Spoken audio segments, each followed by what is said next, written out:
Saudaraku, seluruh rakyat Aceh, sebentar lagi minyak dan gas Aceh akan produksi besar-besaran.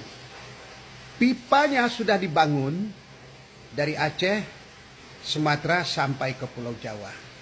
Saya meminta kepada seluruh bangsa Aceh, rakyat Aceh, agar meminta kepada pemerintah pusat untuk membangun jaringan gas hingga minyak dan gas yang akan produksi sebentar lagi dapat dinikmati oleh rakyat Aceh. Bila tidak dibangun proyek strategis nasional pembangunan jaringan gas ke seluruh dapur-dapur masyarakat, saya yakin sekali minyak dan gas yang ada di Aceh tidak akan dapat dinikmati oleh rakyat Aceh seutuhnya.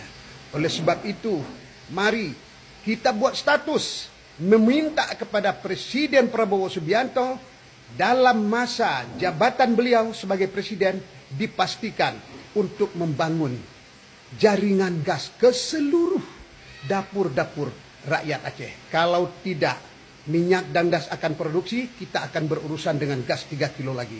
Inilah himbauan saya, semoga menjadi perhatian dan insya Allah